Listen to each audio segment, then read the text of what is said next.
Bonsoir à tous, bonsoir à tous. C'est Trading avec vous. Donc, je vais revenir sur analyse BTC parce qu'il y en a qui s'interpellent sur le mouvement du prix. Qu'est-ce qui se passe, tout ça. Mais j'avais tout expliqué sur la vidéo, sur mon chaîne YouTube où il y a écrit BTC to the moon. Donc, je vais vous refaire en détail et vous expliquer. Prenez des notes, d'accord? N'oubliez pas que cette analyse, bon, c'est ma propre analyse à moi. Donc, c'est l'analyse de Seed Trading. Ok, ma propre. En aucun cas, je vous incite à acheter ou vendre. Je ne suis pas conseiller financier. Je vous partage juste mes analyses à moi. Après, vous gérez comme vous le sentez vos trades, acheteurs ou vendeurs. Peu importe. C'est vous qui décidez de vos actions. Ok, vous êtes des hommes et des femmes aguerris, voire adultes. Voilà. Et également, petit disclaimer, s'il ne fait pas de formation pour l'instant, n'a pas de robot de trading et ne vend pas, n'a pas de fonds d'investissement. Donc, après ce petit disclaimer et ce petit aparté, je vais revenir sur l'analyse. Donc, si je me mets en daily, donc je vais vous refaire tout complet, comme ça, vous allez pouvoir prendre des notes et comprendre comment bouge un prix. Donc, le prix est monté, il a retracé. Ensuite, on a une accélération ici. D'accord? On est venu prendre l'argent du ce high des années 2017. Ok? De décembre 2017.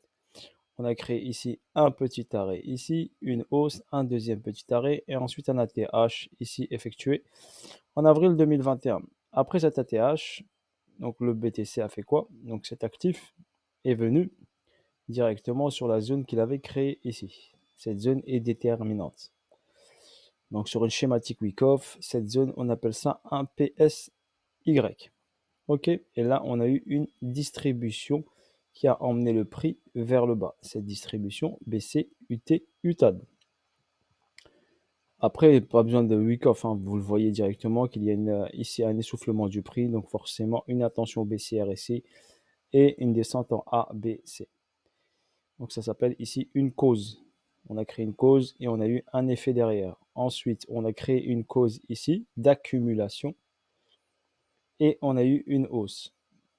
Accumulation, donc SC, ST, STB, accumulation de type Wyckoff. On a pris ici de l'argent, de la liquidité et après on est parti. On a créé ici ce palier ici, donc comme celui-ci. On a créé un palier ici et ensuite on a une continuité de hausse qui est venue chercher l'argent ici, donc la liquidité qui était présente ici. Donc voilà, le prix bouge quand il va chercher de l'argent. Donc ensuite, donc ici, qu'est-ce qu'on a eu? Ici, on a eu une distribution qui s'est mise en place, comme on l'a eu ici. Donc là, on a eu une distribution qui s'est mise en place, BC, SO, UT, UTAD, une belle petite purge avec une prise de liquidité qui a ensuite emmené le prix vers le bas et en dessous de ce niveau-là qui est le saut. Comme ici, pratiquement le saut ici qui était là. Et on est venu passer en dessous. Donc on est passé sous le saut qui a validé cette distribution. Et ici, on est passé sous le saut qui a validé cette distribution. Aussi simple que ça. D'accord? Donc voilà déjà l'explication globale ici sur les deux distributions. Le point déterminant, il est ici. Le point déterminant est à 28 768 dollars. Ce point-là n'a jamais été pris pour l'instant ici. D'accord? Ce point-là n'a jamais été pris. Donc tant que ce point-là n'est pas cassé, la tendance n'est pas cassée, donc on ne passe pas en dessous, la tendance du BTC est haussière. Tant que ce niveau n'est pas fracturé. D'accord? Donc tant que le BTC ne passe pas sous les 28 768, tant que ce niveau est défendu fortement, le BTC ne sera pas baissier. D'accord? C'est un point clé. On a des zones à aller chercher, mais pour moi, donc moi, mon point de vue personnel, il n'a pas fini cette distribution qui est en rouge. Vous la voyez en rouge ici? BC, ST, SO, UT, UTAD n'a pas été fait. D'accord? Donc, possibilité, en probabilité, on va parler de probabilité. on a de fortes probabilités d'aller faire un ATH avant d'effectuer avant d'aller fracturer ces 28 768. OK? On parle de probabilité. Ça ne veut pas dire que ça va se faire. Ça va se faire, ça peut se faire, mais c'est des probabilités. D'accord? N'oubliez pas ça. Moi, je ne trade que ce que je vois. Je sais qu'on va venir chercher cette zone. Ça, c'est sûr, c'est clair que BTC viendra sur cette zone entre 17 et 20 000 dollars. Obligé qu'il y aille. C'est obligatoire. Obligé également qu'il fracture ces 28 768. D'accord? Ça, c'est une certitude. C'est mon point de vue à moi. Je vous le partage à titre informatif. D'accord? Donc voilà, mais maintenant, il est obligé de travailler. Un prix travaille, d'accord? Il a besoin de l'argent, il a besoin de piéger des retail, il a besoin de piéger des gens, prendre leur argent pour pouvoir bouger. C'est comme ça que ça se passe. Le trading, c'est comme ça. C'est pour ça qu'il n'y a que 10% de traders qui sont rentables et gagnants. Car c'est un sport de haut niveau. Ce n'est pas facile. OK? Vous avez le gros avantage que vous avez le mode spot. Donc, utilisez le mode spot. Vous vous aventurez sur les leviers. J'en vois qui utilisent des leviers 50, des leviers 100. D'accord? Des leviers 50, 100. Restez en spot. Ou bien utilisez levier 3, 5 maximum. D'accord? Si sur votre capital est précieux. Surtout si vous avez durement gagné cet argent. Voilà. Juste pour information, je vous signale juste ça comme ça. D'accord? Après, vous êtes grand, vous faites ce que vous voulez. Vous êtes des grands garçons et des grandes filles. Vous faites ce que vous voulez. Voilà. C'est pas moi qui vais vous dire comment gérer votre money management. Ça, tout ça, c'est à vous de voir. Je peux juste ici vous partager moi ma vision et moi ce que je vois. Et moi, je vais pas vous dire comment je rentre en position. D'accord? C'est pas le but. OK? Le but, c'est juste de vous expliquer comment bouge le prix. Donc là, on a eu ici une distribution, un saut, une cassure du saut, une prise de liquidité du saut qui nous a fait ici un plus bas. Donc ce qu'on doit constater ici, c'est que les plus bas ici, regardez ce plus bas, ok, ce plus bas et ce plus bas sont de plus en plus hauts. Donc la tendance ici, elle est haussière. Donc on avait ici une descente, mais la tendance ici s'est inversée après cette prise de liquidité. D'accord? Et un retest de ce niveau-là. Donc là, j'ai quoi? J'ai eu une hausse, tac. Ensuite, un retracement. Ici, si je regarde bien, on va aller en H4, juste pour vous montrer. Donc en H4 ici, donc j'ai cette descente là et cette remontée là. Et ici, j'ai pas de plus haut. Le seul plus haut qui vient d'être fait, il a été fait à l'instant même, à l'instant T. D'accord?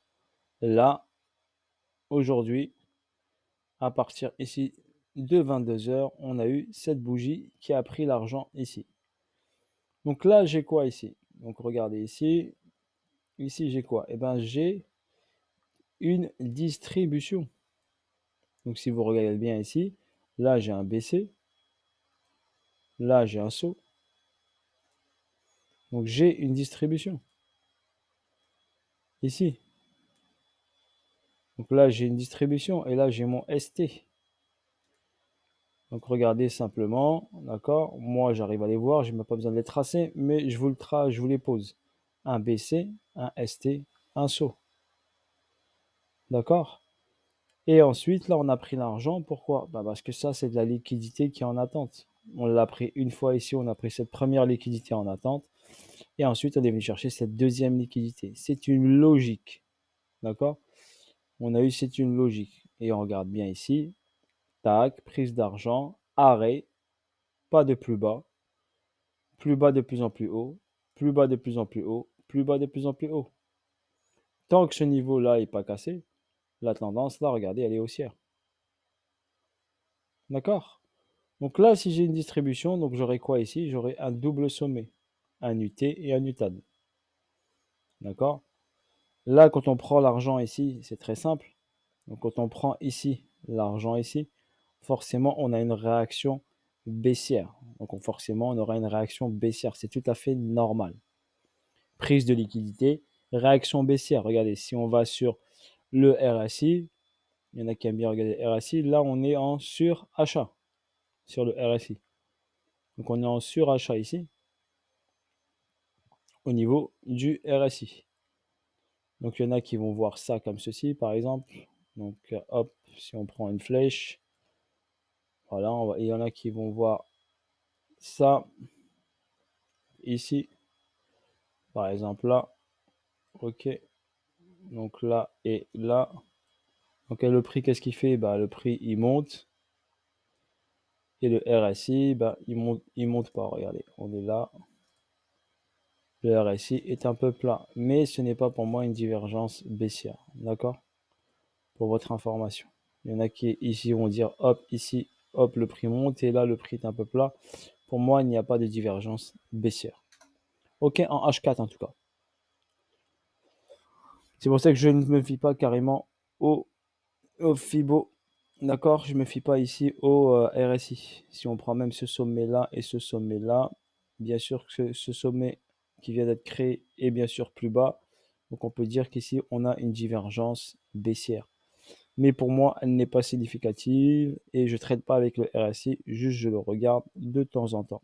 Ok, pour voir juste il est en zone de surachat, survente, s'il est au-dessus des 50, mais c'est tout, sans plus, je ne traite pas avec. Si on va en H1, on constate quoi? On constate une hausse, une continuité de hausse. Ok, ça commence ici un peu à s'essouffler. Mais on a un gros volume qui est rentré en position ici en H1, si je vous le montre. Donc on a un gros volume ici qui s'est mis, qui est beaucoup plus grand que tous ceux d'avant. Ok? Par rapport à ça, par rapport à cette hausse, ce volume est plus important par rapport à tout le reste. Donc bien sûr, on peut constater ici donc une prise de liquidité. Donc on peut avoir ici une descente et après un rebond vers le haut. Si on revient en H4 ici, on a une zone intéressante. Ici, on a un equal high. Un equal high, c'est quoi? Aux 52 000 $ environ, 51 000 quoi. Donc on a des niveaux ici au même niveau. Donc ça, c'est de l'argent. Donc cet argent, d'accord, doit être pris. Donc c'est de la liquidité qui est en attente. Voilà pour vous expliquer rapidement. Donc c'est possibilité que le prix vienne chercher cet argent aux 52 000 $. 51 991. Voilà. Et ici, on a ce bloc-là. Vous voyez ce bloc-là qui a provoqué cette descente ici. Je vais juste enlever ça pour que vous voyez mieux la mèche. Donc là, hop. Donc cette mèche ici, hop, cette descente-là, je vous l'avais signalé ici. Regardez bien la vidéo. Sur cette zone-là, j'ai ici une session asiatique, une session européenne, une session américaine qui a shorté le prix. Donc c'est un niveau déterminant ici. Donc ça va être, on aura du mal à casser ce niveau-là. Ok? Il ne pourra pas le percer tout de suite. D'accord? Donc ce niveau-là, il y avait ici session européenne, session asiatique, session américaine. Ils ont shorté le marché. Ok? Et ici, pareil, sur ce niveau-là, j'ai achat, session européenne. Ici, sur ce niveau-là. Sur ce niveau-là, j'ai session européenne, asiatique en achat ici. Donc le prix est revenu sur cette zone, mais sans la casser. D'accord? Donc leurs positions sont valides. Voir, ils ont rajouté peut-être des positions ici. J'ai pas regardé l'horaire ici. D'accord? Donc là, il faudrait qu'on aille en 1 heure par exemple. Et on pourrait regarder ici. D'accord? L'horaire ici. Donc on a une session asiatique, on a une session européenne et on a une session américaine. Donc là, on a les 3 sessions pareil. Donc ici pareil, je l'avais déjà vu ici, on avait les 3 sessions asiatiques, européennes et américaines. Asiatiques, européennes et américaines. Donc ce niveau a été défendu ici une deuxième fois. C'est pour ça que je vous le dis, possibilité que le BTC ne descende pas plus en dessous des 33 000. Car ici, s'ils sont partis en achat, ici, ils ont défendu cette position-là. D'accord? Au pire des cas, on peut revenir avec la distribution sur zone ici. Mais je ne vois pas possibilité qu'on ne fasse pas un plus bas que celui-là. D'accord? C'est juste la vision, c'est ma vision, d'accord? Donc chacun est capable de gérer. Je vous explique juste ma vision, moi personnellement, comment j'analyse un marché, d'accord? Et comment j'analyse un prix en fonction de l'offre et la demande. Ce que je sais, j'ai ma barre verte ici qui est là, le 50% ici, le 50% daily. Donc on est passé en zone discount, on est revenu en zone discount, on a titillé la 50 et on est parti. Donc là, en daily weekly, on est en zone premium. Si par rapport à ce Fibonacci, ma ligne des 50, elle est là. Donc on peut aller venir ici chercher la liquidité de l'equal high en faisant un UT, un UTAD. Et c'est le nombre d'or des 61,8 qui a 53 700 dollars qui permettrait de refaire ici un retest de ce niveau-là. Donc là, je vous ai décortiqué au maximum le BTC. Je ne peux pas faire mieux que ça. D'accord? Donc si cette cause de distribution se fait ici, bien sûr, d'accord, on passera en dessous de ce niveau-là. Donc les grosses institutions qui sont rentrées là et là, ben, ils vont pousser le prix vers le haut. Pourquoi? Pour encaisser leur buy, pour aller chercher de l'argent aussi, ici qu'il y en a ici. Ok? Là, ils ont leur sell qui sont rentrés, donc là, ils vont hop, emmener le prix vers le haut, revenir sur cette zone-là, et pourquoi pas renquiller avec un short. Et là, pour aller chercher, par exemple, ce niveau-là, ou un retest de ce niveau-là. D'accord? Voilà comment fonctionnent on va dire, les gros, on va dire. Mais j'ai ces informations-là, mais je traite que ce que je vois. Pour l'instant, je vois ici une distribution. D'accord? Ici, j'avais hop, un retest du niveau, une prise ici d'achat pour aller chercher vers le haut. C'est tout. Voilà. C'est purement ici de la liquidité. D'accord? Et aller chercher ici cette position, ici où il y a de l'argent à aller chercher. Moi, le but, c'est d'aller chercher cet argent qui est là, par exemple. Ok? Voilà. Je vous ai tout expliqué. Je ne peux pas faire mieux que ça. D'accord? Je vous ai expliqué ce qui est compliqué le plus simplement possible. J'espère que vous allez pouvoir comprendre mon explication. Voilà. Je ne suis pas conseiller financier, je vous partage juste mon analyse personnelle. Et voilà, si ça peut vous éclaircir, vous aider un petit peu à comprendre comment fonctionne un prix à marché, ce sera peut-être positif. Ok, bien sûr, je suis un être humain, je ne suis pas une machine, hein, je ne suis pas un robot. Donc, je peux comme être gagnant, comme être perdant, comme me tromper, d'accord? Voilà. Donc, je me décharge complètement. Et je vous présente ça. Acceptez-le ou acceptez-le pas. Acceptez mon avis ou pas du tout. Ça, c'est vous qui gérez ça. Moi, c'est mon analyse perso que je vous partage. Ok, voilà sur ce, bye bye. À bientôt pour de nouvelles aventures. Voilà, et sur ce, prenez soin de vous. Ciao, ciao.